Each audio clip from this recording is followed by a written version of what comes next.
Hello, in this video I will present the post-build review of the Type 89 tank. Let me start with a bit of history. To find out the origins of the Type 89 we need to go back to the 1925 when Japan started to be interested in tanks and their production domestically. Two types of tanks were considered. A light one that was inspired by the FT-17 from the Great War with mass not higher than 10 tons, and a second one that was to be inspired by the British medium Mark C tank with a mass of around 20 tons. Based on this, Arsenal in Osaka developed tank number 1, the Chi-E. It was a multi-turreted tank, and after initial testing it was considered a failure as it could not meet the army requirements. In the next step, in foreign countries, Japan bought Vickers Mark C, mentioned already, and Reno NC-27.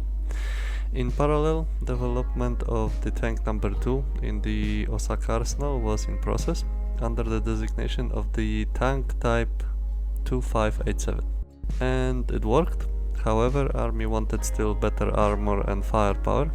Therefore, finally, taking lessons learned and after study of foreign vehicles, Type 89 was built.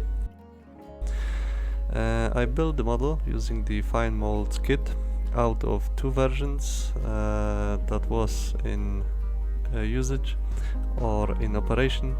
My model represents the late coal variant with the driver on the right, straight front armor plate, late type of suspension, late type of turret, the asymmetrical one, and tracks. Quality of molding is excellent and the amount of detail is very high. Only on some smaller parts the flash is present and you need to sand it down. The construction does not create any issues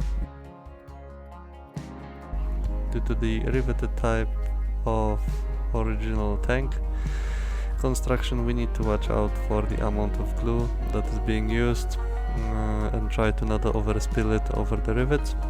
The features of the coal variant, which was using the diesel engine, are captured correctly, like the fuel filling ports or the engine deck details.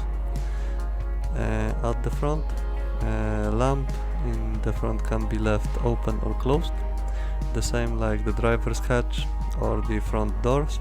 However, we do not have any interior present, so probably it's better to close it, as I didn't found any information about how it should look like. On the sides, the most distinctive thing are the tracks that even if they had a good detail, I choose to change them to the aftermarket separate links type. On the wheels and bottom side of the fenders the pin marks are present, so you need to watch out for this. The jack requires a drilling holes, other tools looks good. On the opposite side we can choose from two types of the mesh cover of the exhaust, and in comparison to the Type 895 that I already built, this one was easier to bend into correct shape.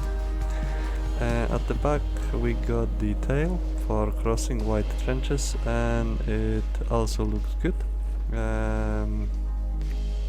In the kit we have also additional cargo often seen on the photos from the era.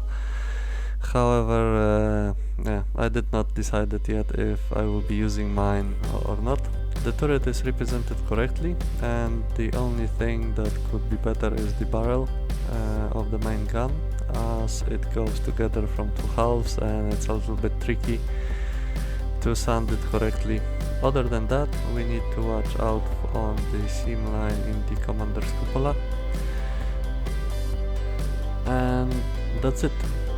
Overall, this is a very good representation of the Type 89, and I like with the Type 95. The biggest challenge will be the multicolor camouflage painting on this vehicle. From the pragmatic perspective, I would recommend not to glue the side covers before the camo painting, which is the next step for this model. This will be all for now. See you in the next video. Have a nice day.